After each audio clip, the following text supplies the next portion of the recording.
Uno.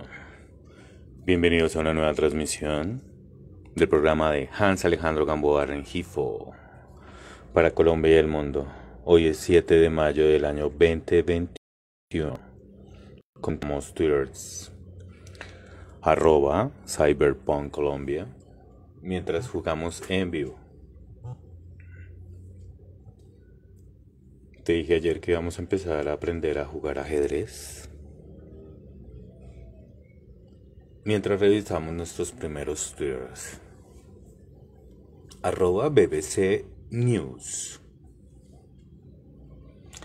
BBC News World. @BBC World. Llamado alemán para prohibir a los manifestantes antibloqueo el uso de la estrella amarilla nazi que se impuso a los judíos. Recuerda que ayer estábamos hablando acerca de las consecuencias de enseñar conocimientos como el nacionalsocialismo hitleriano, conocimiento que llevó al exterminio de 6 millones de almas por motivos raciales, que al igual que los motivos ideológicos,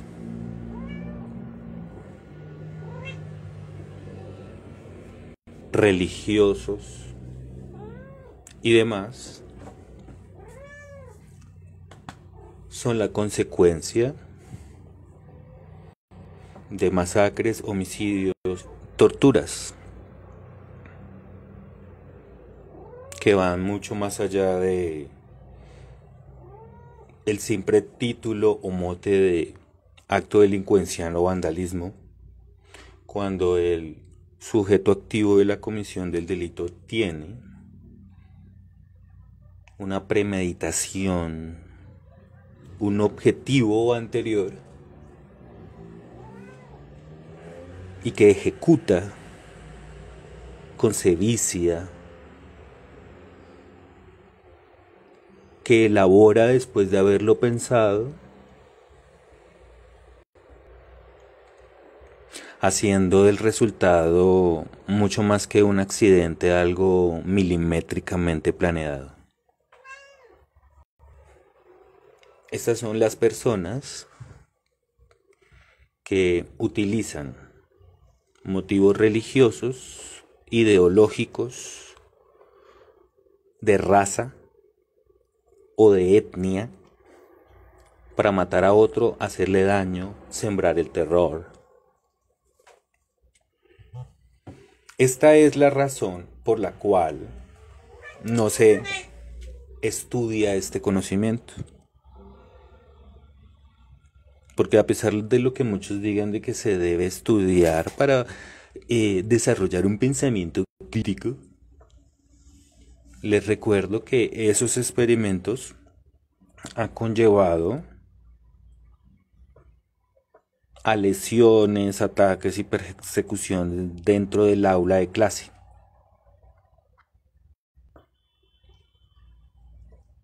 Y entonces podemos observar síntomas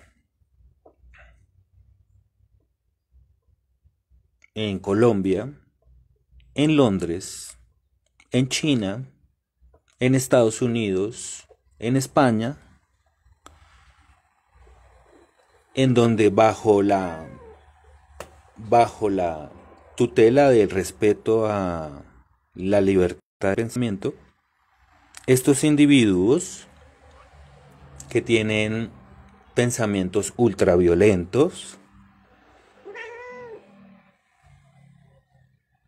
que gustan de hacerle daño a otras personas, se resguardan en este tipo de ideologías sectarias que desencadenan todo tipo de delitos. Usted trata de limitarlos, trata de educarlos, trata de llevarlos por el buen camino y estos individuos le contestan a usted, es que estamos defendiendo al país del comunismo, de la izquierda. En su imaginario, ellos permanecen en la guerra de Vietnam o permanecen en la década anterior a 1948 debido a su ausencia de lectura, ausencia de investigación, y por eso comparten ese miedo con otras personas que tampoco tienen ese conocimiento, no han leído de la historia debido a que no se enseña, debido a que es beneficioso, como lo dijimos el día de ayer, para utilizar a partes de la historia en un pueblo ignorante y así poder justificar cualquier tipo de violencias. Entonces usted puede ver muchos ejemplos en los países que acabé de mencionar, en donde usted ve a esos individuos que utilizan la violencia. O sea, ellos transgreden otros derechos, otros deberes, y luego se justifican en una ideología, en una política. Entonces, por ejemplo, cuando decimos que se respeta el derecho al paro,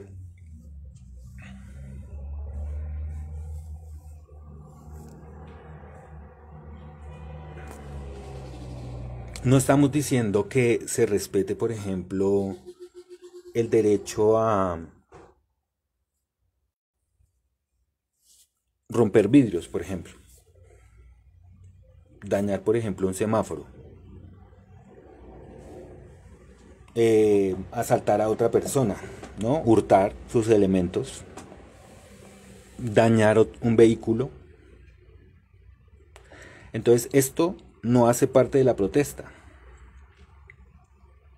¿cierto? Entonces entiendo, digamos, a las personas que dicen, no, lo que pasa es que estábamos marchando pacíficamente y la policía de la nada llegó y nos gaseó, por ejemplo.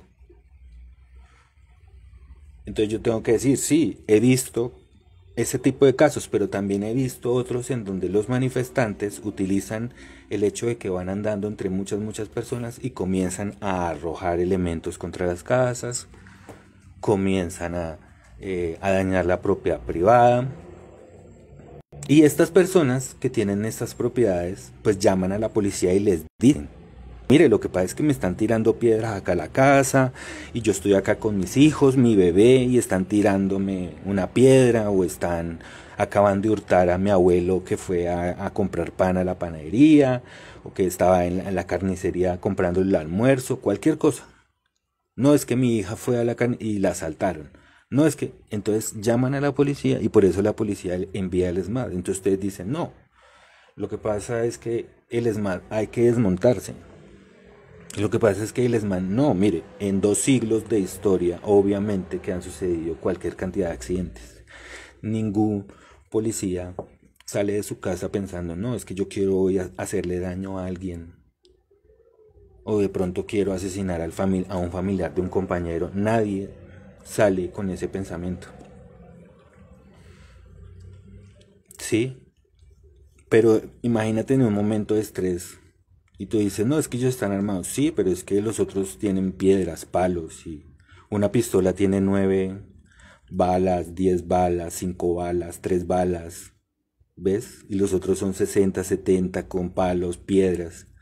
Entonces no puedes comparar tampoco. Entonces por eso se utiliza eso de los gases como para disuadir, como para que las personas se vayan un poco, se retiren. Pero ellos no están pensando en hacerle daño a las personas, sino en que las personas más bien se vayan de ese lugar porque están causando daños. Eso es más bien como el pensamiento que tienen. Entonces, ¿qué es lo que sucede? Que los que están haciendo, digamos, la protesta o están caminando, pues entonces tampoco se pueden poner del lado de las personas que comienzan a destruir la propiedad privada. Porque todo tiene un límite, ¿cierto? Entonces tú puedes caminar por la calle y gritar lo que quieras, pero si comienzas a tirarle piedras a las casas o a hacerle daño a las personas, pues inmediatamente va a llegar la policía porque para eso está diseñada.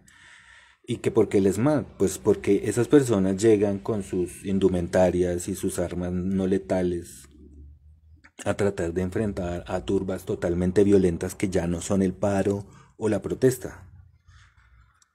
Son conciertos para delinquir, ¿sí? Son, en ese momento, observas como 4, 5, 7 individuos se unen para ejecutar actos delincuenciales. ¿Qué es un acto delincuencial, por ejemplo? Enfrentarte a la fuerza pública.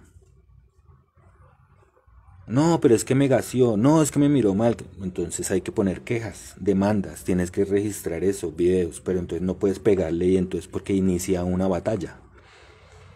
Y después de la piedra, entonces vas a utilizar un palo y después del palo, entonces vas a quemar un carro y después, entonces, ¿qué sigue? Entonces mueren personas. Entonces ellos están como para contener eso. Entonces por eso los ves con esos cascos y echando agua y eso. Pues lo que están intentando hacer es minimizar las cosas. Además porque las personas que están al frente ya no son el paro o los protestantes. Son otros individuos que se quedaron y dijeron yo voy a enfrentar a la fuerza pública. Y eso de cuando tú dices, no, es que yo voy a enfrentarlo a las malas y con violencia, entonces ahí ya empiezas a meterte en la esfera del derecho penal. Y si no la conoces, entonces es muy delicada porque si lanzas, por ejemplo, una piedra hacia la policía, pero accidentalmente le pegas a un niño o a una persona, a un civil que va por la calle, entonces ¿qué hacemos? ¿Te justificamos la pedrada porque estás defendiendo a la patria? ¿Ves que no? Entonces en ese momento ahí ya no se justifica. Entonces si ves que dentro de tu movilización, tu paro, tu caminata o algo, personas empiezan a hacer actos violentos, tú ya no puedes estar ahí, te tienes que ir.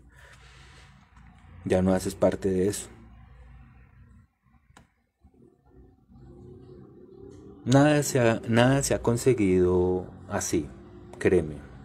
En realidad, cuando tú sales a marchar porque quieres cambios constitucionales o quieres arreglar las cosas, en realidad también tienes que entender que existe una institucionalidad, existen unas leyes, existen unas propiedades privadas, existen otras leyes, entonces también tienes que mirar eso, ¿no? No es como, ay, me voy a inventar un nuevo país ya que salgo a marchar. No, tienes que tener en cuenta todo. Es tener en cuenta tus exigencias como marchar, como marchante, ¿cierto? Totalmente válidas, respetables. Y cuando vas marchando también vas pensando. Estamos caminando por calles de vecinos que viven acá, nos están mirando. Dentro de esas casas por donde yo estoy caminando en esas calles, dentro de esas casas hay niños, hay bebés, hay ancianos. Entonces tienes que tener en cuenta eso. No vas por el desierto, ¿cierto? Entonces ya, cuando entiendes eso, entonces entiendes que cuando llega un momento en lo que estás haciendo y te das cuenta que las personas que están a tu alrededor ya están yéndose por el camino de la violencia, del caos, de la anarquía, de es que voy a dañar acá esta caneca de basura, la voy a dañar. Imagínense, no hay canecas de basura en la calle, entonces la gente dice, no voy a dañar esta caneca. Casi no hay semáforos y salen personas pensando, no, yo voy a destruir este semáforo. Entonces también tienes que pensar que pues así es el mundo de hoy. Caminas en una sociedad en donde todo el mundo piensa de manera diferente. Todos tienen su religión distinta, todos, todos. Vas caminando y al lado tuyo tienes un ateo, al lado tienes un católico, un cristiano, un musulmán, cualquiera, un judío, lo que sea. Y vas caminando y ahí va una persona que va en su mente, no, es que yo voy a tirarle una piedra. Ahorita que pase por la casa del man que me cae mal, entonces voy a tirarle una piedra. También tienes que pensar eso, que no todo el mundo sale con un discurso patriótico, ¿no? De hace 200 años, de los próceres. No, bebé. Hay otros que salen, no, yo voy a aprovechar y voy a salir y voy a hurtar, o voy a romper un vidrio. Otros no, voy a robar un carro, o voy a dañar, o voy a atacar a un enemigo, a alguien que me cae mal y voy a aprovechar y voy a hacerle daño. Imagínate 1000 personas, cada uno con sus pensamientos, todo distinto. Y ahora entonces tú dices, no, es que yo quiero hablar es con el representante de todo esto, de los desmanes, de los destrozos. No, no puedes pedir eso. Entonces, antes de continuar con el siguiente Twitter, quiero decirte una cosa. Antes de asegurarte de proponer algo, asegúrate que la ejecución sea real. Más que la idea, que la ejecución sea real. Porque son precisamente estas reuniones en donde se hablan cosas y que luego no llegan a ningún término. Y entonces después vienen más marchas o más paros y la gente va a decir, no, yo no me reúno con él porque yo ya sé qué va a pasar. Él va a coger lo que le vamos a decir y lo va a tirar a la basura, no va a hacer absolutamente nada porque solamente nos quieres para una foto. Entonces yo quiero que en lo que más te vas a concentrar en este momento del diálogo, más que en la idea, te vas a concentrar en la ejecución de la idea. O sea, cómo vas a hacer realidad eso y que realmente sea factible.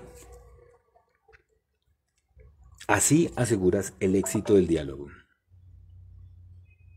Porque si logras ir desanudando cada dificultad, cada nudo que se te va presentando, vas solucionando realmente el problema e históricamente la visión que se te tiene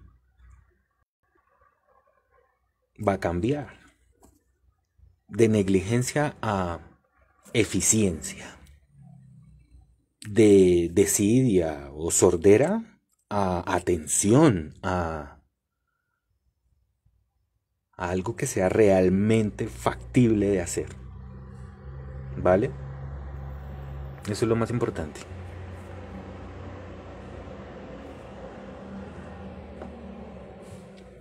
Déjame miro el siguiente correo. Hoy es viernes 7 de mayo. Soy Hans Alejandro Gamboa Rengifo. Estamos jugando en vivo ajedrez, mientras comentamos twitters como este de @Washington Post. Dice, el acusado alborotador del Capitolio tenía fositis, dice el abogado. Empezó a creer lo que le estaban dando. Fositis. Fositis. ¿Fositis? Un momento.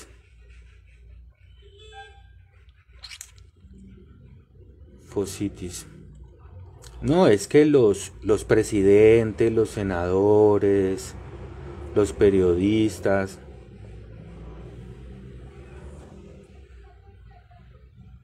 debe ser por lo del canal Fox o qué.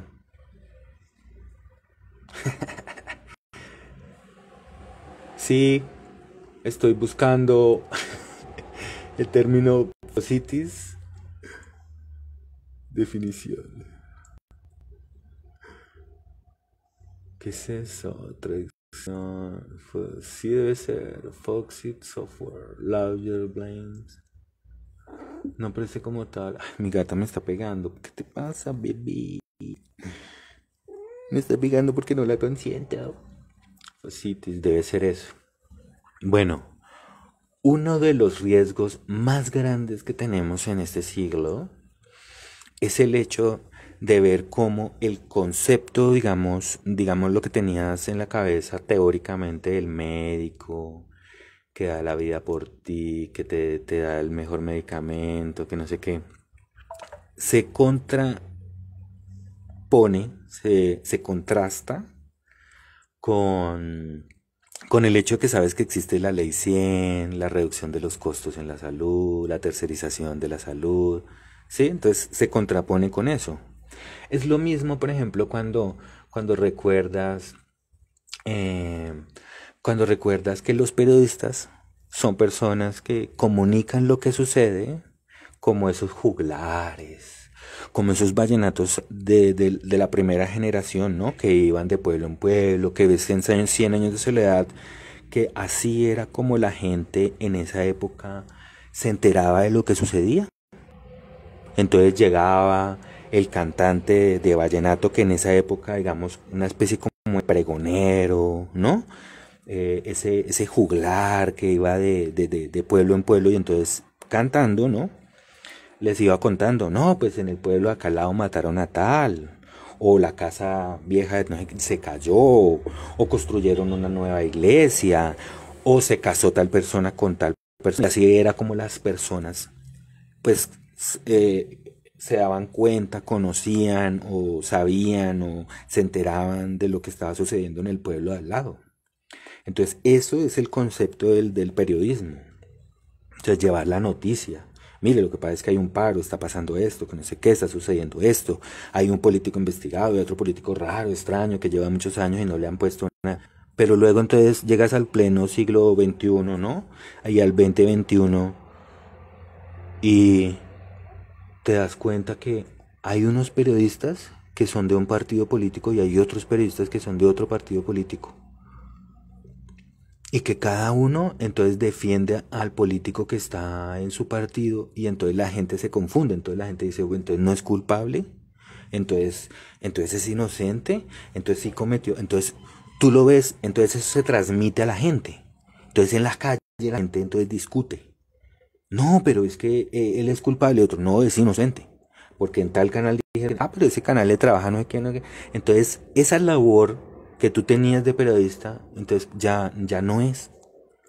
Y por eso la gente no escucha específicamente a los canales tradicionales y ahora hay toda una diáspora de periodistas independientes. Y los periodistas que más escuchan las personas son estos que son como más independientes, estos que como que no están en la palestra pública, ¿no? Los más famosos, no, a ellos no, porque ya sabemos que ellos tienen su agenda, ¿cierto? En cambio los otros que nos dicen la verdad, los que nos dicen, mire, lo que pasa es que está pasando esto, aquello, y entonces uno piensa y analiza y uno dice, uff.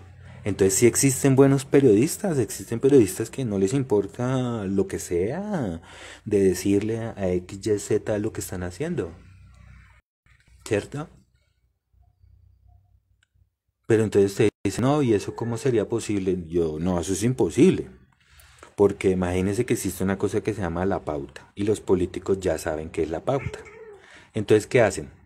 Entonces, por ejemplo, digamos, un banco paga mucha pauta en una emisora. Mucha, pero estamos hablando de mucha. 100, 200, 500, 1.000 millones de pesos. En solo pauta. Con esa pauta de ese banco, ¿sí? Esto pagan la nómina, las inversiones, las antenas, esos carros de los periodistas que usted ve por la calle, los micrófonos, la ropa que llevan. O sea, para eso utilizan la pauta. Pero entonces imagínense que ese banco entonces un día tiene una entrevista con el periodista duro de la cadena. Y en medio de la entrevista el dueño del banco le dice, no, lo que pasa es que nosotros estamos apoyando a X, Y, Z, F, R, S, T, V, W, X, Y, ¿sí? Político. Entonces, ¿qué pasa? Este periodista ya va a empezar a darle más suavecito a ese político. O es más diplomático. O no toca el tema. ¿Ves? Y entonces la gente que lo escucha repite eso en las discusiones de la casa. No, qué pena, pero yo he estado escuchando tal y dicen que eso no es así, que es tal cosa. ¿Por qué? Porque delante del público la gente le cree más a los periodistas que a los mismos jueces y magistrados, que los ven como personas que dejan pasar siglos, décadas, que se sigan matando, pues no importa, porque ellos ya tienen su edificio, todo su trabajo, su pensión, su vida y todo, entonces no importa el mundo, el resto del universo no importa. Entonces, Si hay revoluciones, si hay paros, si hay muertos, si hay genocidios, masacres, pues las respuestas a esos genocidios y esas masacres, entonces son a los 10, 15, 20, 30. Ya cuando no, la gente ya... O sea, o se olvidan del tema y nunca dan la respuesta. Y luego uno ve en las series de televisión que eso rápidamente llega a medicina legal, el disparo, la rayita, no sé qué, van a ver el arma, el arma pertenece a tal, entonces van, lo interrogan, lo capturan, lo llevan ante los jueces, lo condenan, llega a la cárcel, uno ve como ese imaginario y luego uno se da cuenta, no. Entonces deberían hacer programas de CSI o esos programas de FI donde digan, esto no aplica para los políticos. Entonces, claro, los delincuentes dicen, o sea que si yo me meto de político, entonces puedo cometer todo tipo de delitos y luego digo que fueron los comunistas o los nazis o algo así. Ya, claro. Eso es genial. Ese es el sistema perfecto. Entonces un delincuente, por ejemplo, va y asalta lo que sea y luego dice, no, lo que pasa es que estábamos pidiendo un impuesto porque nosotros somos un nuevo grupo guerrillero, ¿cierto? Y los soldados y policías no enseñan. Vea, lo que pasa es que el término guerrilla es un método estratégico de las fuerzas militares que también son utilizados por bandas delincuenciales, pero el término guerrilla como tal no es una estrategia militar, la utilizan también las fuerzas especiales de élite. ¿Sí? Cuando hay, por ejemplo, muchos enemigos, entonces utilizan un equipo más pequeño. ¿Cierto? Cuando, por ejemplo, hay muchos delincuentes en la calle o vándalos o están criminalizando, pues llevar un uniforme es un riesgo. Por eso es que eres policía de civil y eso no tiene ningún problema. Has convivido toda la vida con el DAS, el F2, con la SIJIN y la DIJÍN, no te has dado cuenta, ¿cierto? Ahora, si ves a los policías, mira, en Estados Unidos la mayoría de los policías van de civil. Y es una estrategia muy buena, que los delincuentes no los ven. Cuando el delincuente se da cuenta, ¡pum!, lo tiene al lado. Ya la central está informada, ¿ves? Es por eso, entonces no pidas que no, es que yo quiero que se identifique. No. En el momento de un arresto o algo, obviamente sacarán su placa y se identificarán. Y llegará un vehículo y te llevarán a una estación. Y te harán un informe. Ese es el deber ser. Puede ser un uniformado, puede ser alguien de civil, normal, no hay ningún problema. La mayoría de los detectives están de civil. Y de civil no es ver a 100 tipos con un estilo seminarista, ¿sí? No, pues tampoco. Puede ser un vendedor ambulante, puede ser un indigente, pueden ser lo que quieran. ¿Y por qué? Porque desde todas las aristas de la sociedad debemos velar por el cumplimiento de las normas y de las leyes, porque destruir una estación de bus, destruir un CAI, destruir una caneca de la basura, que porque estoy enojado, porque históricamente eso no es una justificación. ¿Sí? Dejar morir a unos camiones con animales porque no les dejas pasar, o dejar morir a pacientes porque no dejas pasar medicamentos o alimentos, eso no es un paro, eso es delincuencia, eso es criminalidad. Tú no puedes hacer eso.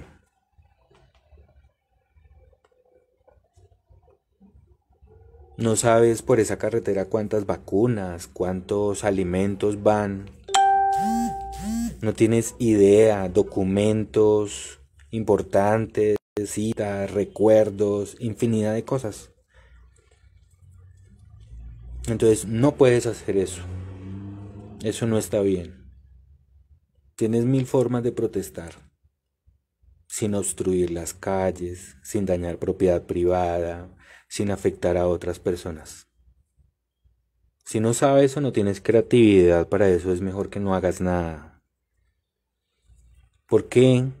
te estoy haciendo un favor, después puedes tener un antecedente penal, no puedes salir del país, no puedes trabajar en determinados sitios. Entonces tienes que pensar un momento antes de actuar. Por más ira, por cualquier emoción que en el momento sientas de ira, venganza, tienes que contenerte, entender que cualquier acto tendrá una consecuencia. ¿Ves? Que es mejor llamar a la policía, hacer una denuncia si vemos que algún compañero, amigo o algo están haciendo artefactos terroristas, artefactos incendiarios, llamar y avisar. Estamos del lado de qué, de la institucionalidad y de la ley. ¿Por qué? Porque no estamos en el siglo XIX, estamos en el siglo XXI, bebé. No estamos hace 2000 años frente a hordas o frente a un imperio. Eso no es cierto.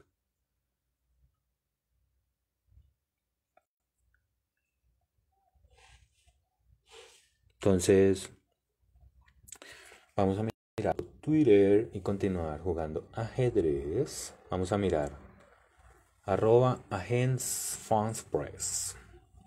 Numeral infografía, gráfico explicativo sobre el accidente de metro que dejó al menos 25 muertos en la Ciudad de México el 4 de mayo. Bueno, muy bien. Una de las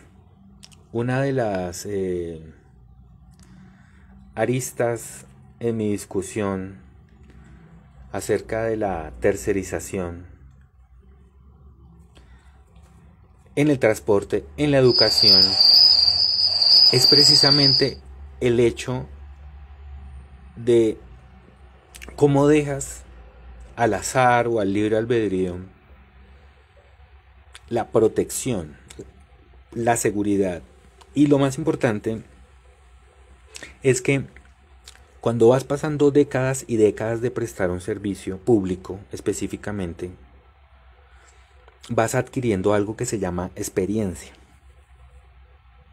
Entonces ya todo lo que vas haciendo va reduciéndose costos a medida que vas trabajando a lo largo del tiempo. Sí, chévere que haya líneas privadas y que haya algunos privados que usufructen algunas vías en sus negocios de transporte privado. Yo no estoy hablando de eso. Todos tienen derecho a formar empresa en cualquier rubro de la economía. Lo que estoy hablando es de el servicio público específico que tienes que prestar. Y es que yo digo que debe ser controlado desde una seguridad pública, o sea, una empresa que se encargue de la compra, inversiones, de todo lo que está detrás de las infraestructuras en transporte para ir reduciendo costos, para nosotros ir fabricando nuestros propios trenes, nuestros propios rieles, ir fabricando nuestros propios herramientas, utensilios, repuestos, para ir reduciendo costos a largo plazo. Porque si solo se lo dejamos a los privados todo, ¿sí? Ellos son los que adquieren la experiencia. Ellos reducen costos, créeme. Nosotros no.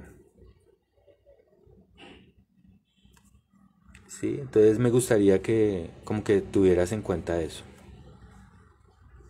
¿Vale?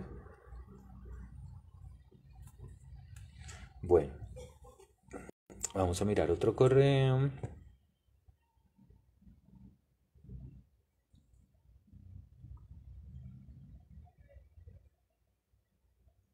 Vamos a ver.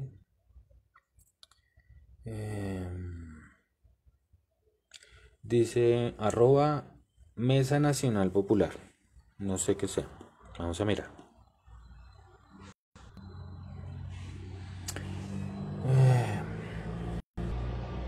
Dice, como parte del pueblo colombiano, desde la Mesa Nacional Popular le informamos que no somos representados por ninguno de los representantes que usted ha citado a la mesa de diálogo. Solicitamos formalmente ingresar dicha mesa. Numeral SOS Colombia en dictadura. Sí, algo que tienes que tener en cuenta es que, pues, por seguridad, en realidad la mayoría de los líderes no van a ir a verse contigo, por seguridad.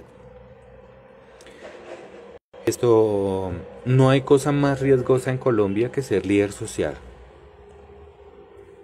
Es inmediatamente ponerte un tiro al blanco en la cabeza, salir a la palestra pública, diciendo que eres defensor de derechos. Y tú dirás, no, ¿y por qué? ¿Luego qué pasa? Bueno, los defensores de derechos humanos tienen muchos enemigos. Y tú me dirás, pero ¿quiénes? ¿Pero quién sabe qué hará? No. Lo que pasa es que, por ejemplo, un defensor de derechos humanos sale en una locución, en un meme o un mensaje, diciendo que X o Y empresa está contaminando, ejemplo.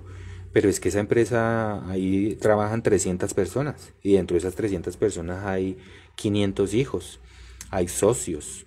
Y hay muchas otras personas que no van a permitir que tú hagas ese tipo de comentarios.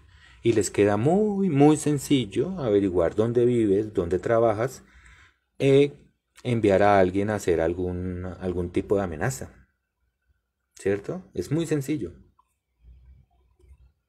Es muy fácil.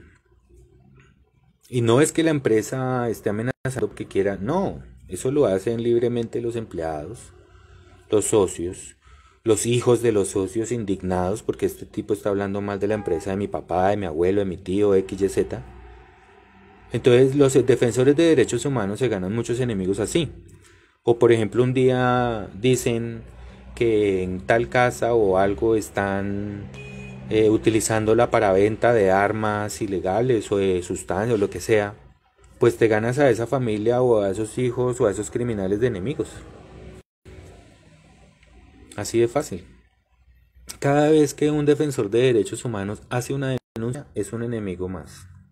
Es una banda criminal más, es familiares de ese criminal más que te haces de enemigo. No es sencillo.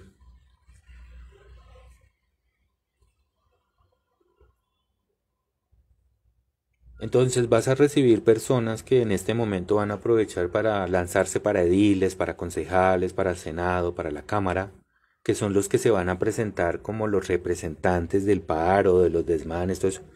Pero todo eso es falso, ya sabes que es derivado de la anarquía y no del liderazgo de ninguna persona, porque si alguna persona se presenta como el líder del paro, es que entonces va a tener que también asumir la responsabilidad por todos los daños y perjuicios ocasionados por los marchantes o la protesta, ¿no?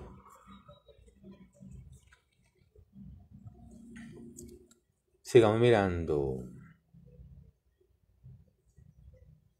Dice @Samuelazo. Maestros de Colombia, no es aceptable decir que no asisten a las escuelas por miedo al contagio, pero está bien salir a protestar todos los días.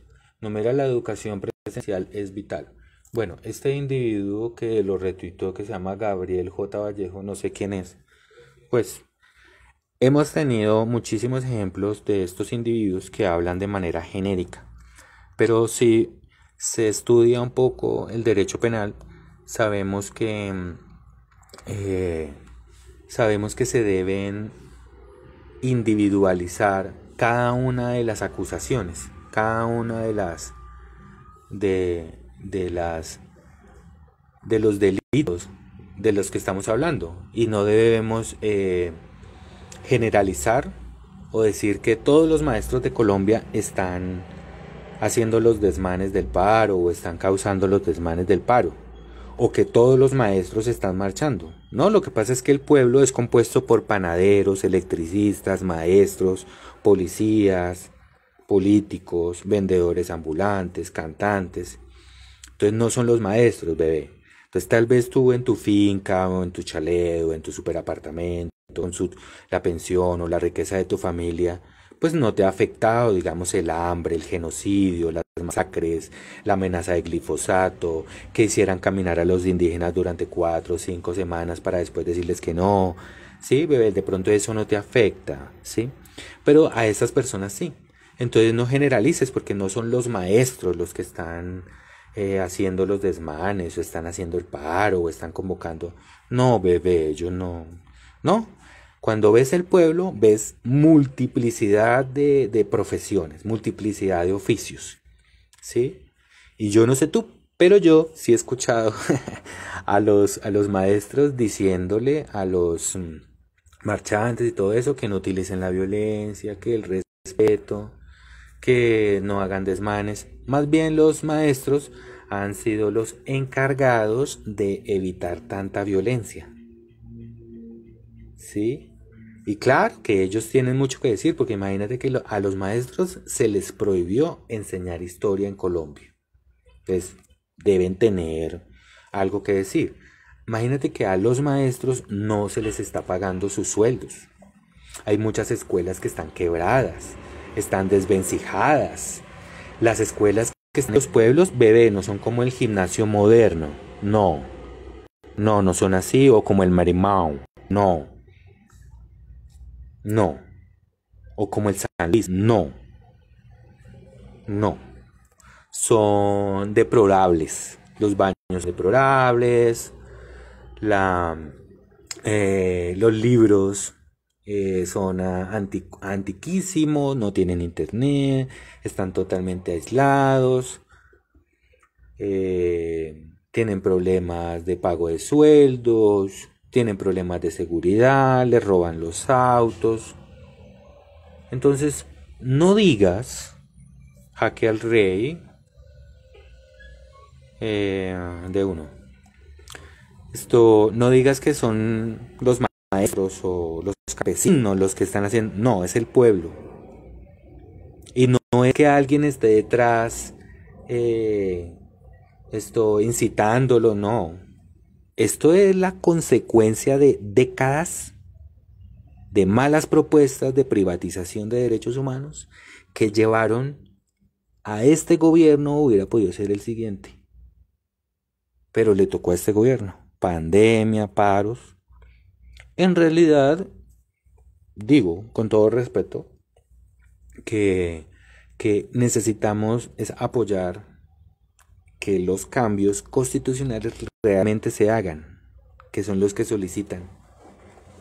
Entonces, me dices, pero ¿cuál cambio constitucional? Fácil. Necesito un servicio de salud público muy fuerte, en donde cualquier persona que necesite una operación en el cerebro, en el corazón, o necesite el medicamento más costoso, que no haya nadie que le diga, no haga ese tratamiento, no haga esa operación porque sale muy costosa, no. Y tú me dices, ¿y con qué lo voy a pagar? Necesito que por favor limites un poco eso de entregarle a los extranjeros la extracción de nuestros recursos naturales y que tú mismo los extraigas, los conviertas en joyas, en movilidad, en bajos costos de combustibles y no al revés, bebé. Porque, ¿qué es lo que estás haciendo? Estás intentando no me lo vas a creer. Un mejor futuro, una aplicación hacer algo diferente, pero en realidad estás sembrando más descontento en la población. ¿Vale? Vamos a mirar el siguiente correo después de iniciar nuestro próximo juego. Dice, @Universidad de Antioquia. Debido a las condiciones de movilidad, restricciones de salubridad y en concordancia con la coyuntura de orden público y ciudadano, numeral U de bibliotecas, ha suspendido temporalmente el servicio de préstamo y devolución del material bibliográfico. Anunciaremos su reapertura. Bueno, muy bien. Muy bien. Ahora las bibliotecas cierran. Estamos jodidos en este país. Entonces ahora que no haya maestros y que no haya libros. Excelente. Muy bien. O sea que no se lean las tesis de todos los estudiantes universitarios que han hablado infinitamente de soluciones al problema de hoy. De todos los estudios, las investigaciones que se han hecho tratando de develar el nudo de la corrupción y la pobreza en Colombia, pues que no se lean, ¿cierto? Debería ser al revés. En medio de una pandemia, prestemos libros. En medio de una pandemia, incentivemos la lectura en casa. Pero no sé qué es lo que pasa. ¿Te imaginas utilizar el servicio de Rappi para enviar libros a domicilio para investigaciones y que eso fuera gratis, sería genial. Pero bueno, ¿qué le vamos a hacer? Vamos a seguir mirando otro correo electrónico. Sabes que estás hablando con Hans Alejandro Gamboa Rengifo. Estamos transmitiendo por Facebook Game. Estamos jugando ajedrez mientras comentamos twitters en vivo y en directo para todos ustedes. Ya saben que pueden encontrar muchas de nuestras disertaciones en numeral brigadistas jurídicos, numeral corrupción o pobreza, numeral marihuana medicinal de Colombia, numeral FJBC,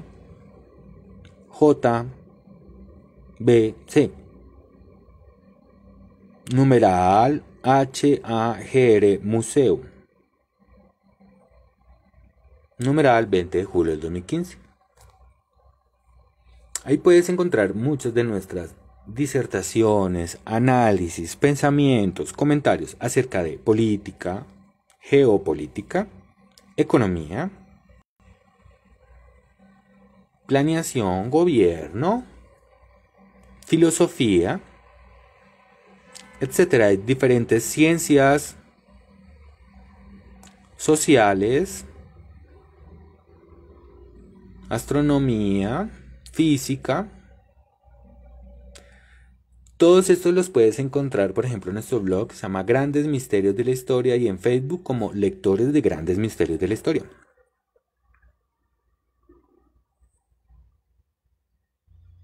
Pueden seguir nuestras páginas en Facebook como Lectores de los Estudiantes de Derecho Colombia,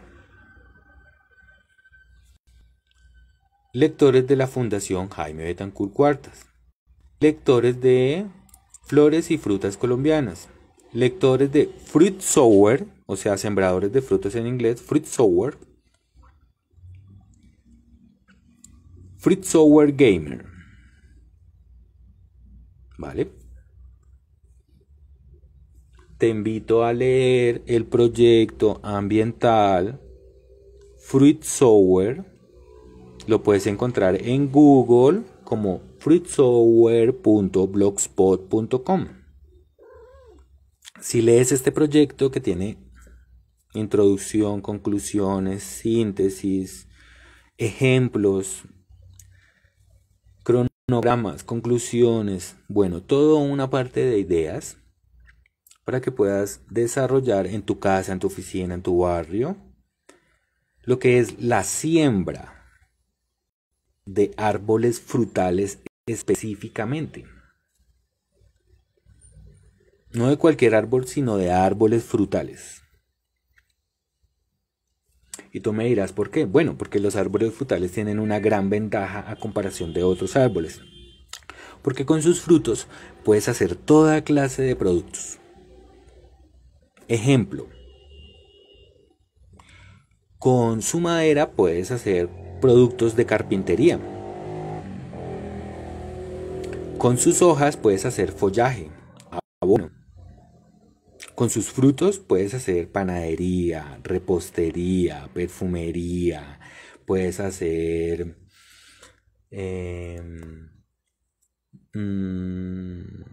chocolatería. Puedes hacer conservas, puedes hacer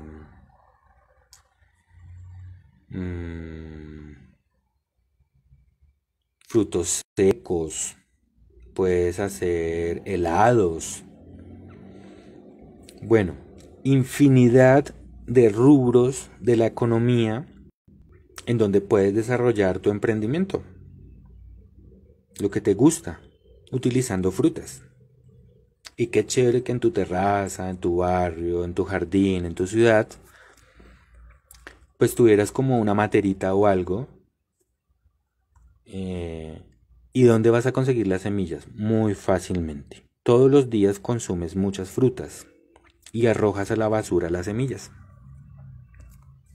Entonces lo que vas a hacer, por ejemplo, cuando consumas mango, es guardar la semilla y sembrarla. Puedes guardarlas y cuando vayas al parque con tu mascota, cuando vayas de viaje o algo, la puedes sembrar en algún otro sitio que te guste. Después, en unos años, vas a ver un árbol súper gigante. Te va a gustar mucho haber hecho eso de años atrás, haber sembrado esa semilla y luego pasar caminando y luego ver cómo los pajaritos se están alimentando de las frutas, cómo de pronto una persona que habita la calle en ese momento por algún problema también puede alimentarse, ¿sí? Puedes ver a las personas, por ejemplo, que trabajan en la calle o que están caminando, que les toca muy duro caminar bajo el sol y luego ves cómo se hacen debajo del árbol para poder pasar ese mediodía o por la tarde que hace mucho sol y los ves disfrutando, tomando ahí la sombrita ahí debajo del árbol en una tarde soleada. También, por ejemplo, te das cuenta que alrededor del río donde vas, que está lleno de árboles en su ribera, casi no hay avalanchas o son inexistentes. Y esto se debe a que la ribera de los ríos están fuertemente cuidadas por sus raíces. Entonces todo este proyecto lo puedes encontrar en fruitsoftware.blogspot.com. Te invito a leerlo y te invito a decirle a tus abuelos, tíos, amigos que estén discapacitados de las fuerzas militares y de policía y invitarlos. Vamos a sembrar un árbol, vamos a sembrar estas semillas y disfrutar del proceso, tomarle fotos al retoño, para que todo se vuelva una superaventura el sembrar árboles frutales. Ahora voy a intentar quedarme con esta torre que está en B7. E intentaré con mi caballo en B6. ¡Auch! Se puede quedar con cualquiera de mis caballos, ¿pueden creerlo? ¿Pueden creerlo? Bueno, muy bien. Entonces vamos a hacer lo siguiente. Vamos a quedarnos con este peón. Y vamos a pasarnos acá detrás de este caballo y vamos a quitar el caballo para que le haga jaque. Muy bien. Ahora se puede quedar con cualquiera de nuestras fichas, pero nosotros vamos a atacar sus peones y el caballo que se encuentra en A5 es liberado. Luego lo trasladamos a B4 y de este a D5.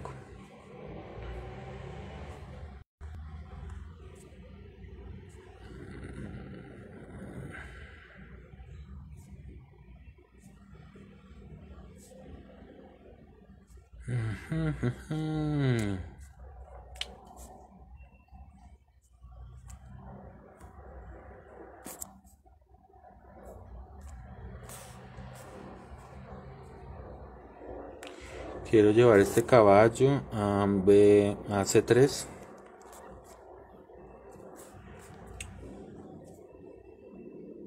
Bueno, muy bien. Ha llegado la hora.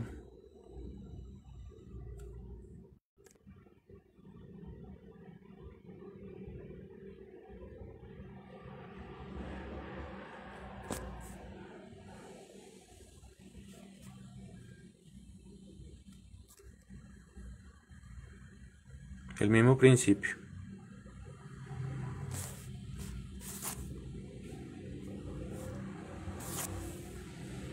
Vamos a mirar otro Twitter.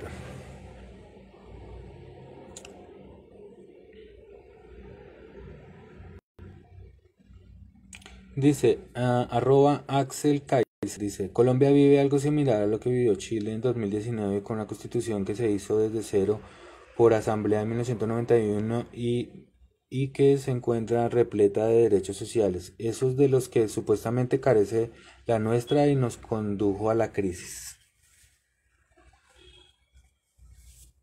Sí, estoy viendo partes muy similares a lo que estaba ocurriendo en Chile.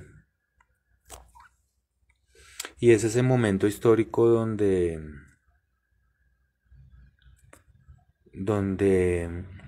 está de salida el despotismo. El despotismo que fue ampliamente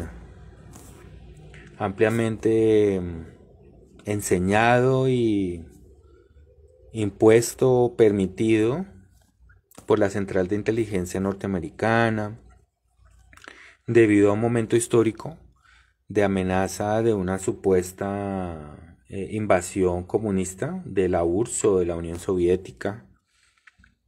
Y sí, conozco ese momento histórico donde todos los países del mundo estaban en alerta de la expansión del comunismo, teniendo en cuenta que el comunismo amenazaba con el gobierno del proletariado, de los empleados, y esto estaba, digamos, mal visto para un momento en donde se estaban consolidando la mayoría de las empresas en Estados Unidos, en Europa, cuando ya se estaba llevando a cabo lo que es la revolución industrial y las fábricas y todo esto. Volver a esta amenaza de regresar al siglo XIX, pues fue en su momento algo inquietante, ¿no? Pero luego se hicieron muchos tratados, convenios, las Naciones Unidas pues intervinieron mucho, y la Unión Soviética pasó a ser la URSS, luego se hicieron los Olímpicos, la gente viajó, se dio cuenta que pues ese país no tenía entre sus planes pues invadir al mundo, como se decía en las caricaturas, en las series y en las películas de los 80s. Y todo eso ya se redujo solo a la esfera de la política, no más. Pero entonces el problema fue que se descubrió, digamos, en Colombia lo de los falsos positivos, entonces no hubo una justificación para esto, y por eso se volvió a utilizar el discurso de una amenaza comunista, pero pues ya todo el mundo sabe que eso es falso. Y listo, pero pues no hay ningún problema, sabíamos que esto iba a suceder. Entonces ahora lo que hay es este proceso transitorio, este puente, desde esa concepción de guerra ideológica, de amenazas, de partidos, de ideologías, a un mundo que tiene entre sus manos el poder de las instituciones y el poder de la ley, que no existía en los 80s. Tiene el poder, por ejemplo, de los medios de comunicación, de la fuerza de los medios de comunicación y de las redes sociales. Y eso no existía en los 80s. Entonces ya no solamente hay dos partidos o dos colores, sino hay multiplicidad de partidos, multiplicidad de colores, multiplicidad de propuestas. Y todas son válidas, todas son importantes. Sigamos mirando, entonces. Dice @RTV. Está siendo muy complicado, afirma Javier Cámara, el referirse a la situación que se está viviendo en Colombia. Por otro tuit de Telediario de TV, Javier Cámara, sobre la situación actual en Colombia: me ha preocupado por mis amigos colombianos y les he preguntado cómo están. ¿Creen que Colombia puede salir de esto? Se ha levantado junta por primera vez para hablar, quizás con demasiado dolor. Sí, claro, hay muchísimo dolor en las partes, cada uno tiene su justificación para la guerra, para enfrentarse, para matarse. Sí, todos tienen superargumentos, todos tienen, mejor dicho, todas las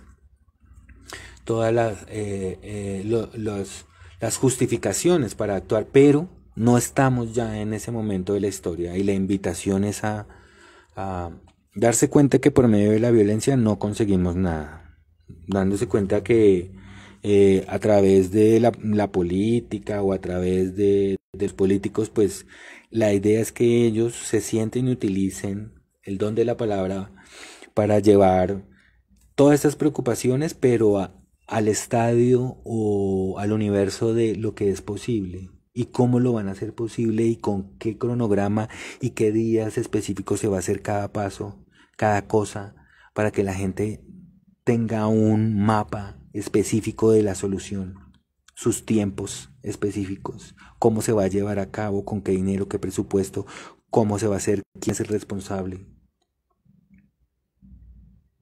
cómo se va a hacer el seguimiento, se van a cumplir pautas dependiendo, o mejor dicho, o de otra forma explicado, que cada paso en la consecución de una reforma constitucional o de una propuesta de reunión en el legislativo para debatir una reforma tenga un cronograma específico con fechas específicas. Entonces, siguiendo ese cronograma, se logre la solución perfecta al problema. Y la respuesta o la solución no es la que yo considero que sea la solución, sino en el conjunto de las ideas y en el conjunto del diálogo, buscar el común denominador de la solución y hacerlo del cronograma que estoy hablando. A todos, muchísimas gracias por esta transmisión. Mi nombre es Hans Alejandro Gamboa Rengifo. Comentamos Twitters hoy, 7 de mayo del año 2021. Tenemos este programa a las 9:10 de la mañana. Muchas gracias por haberme escuchado.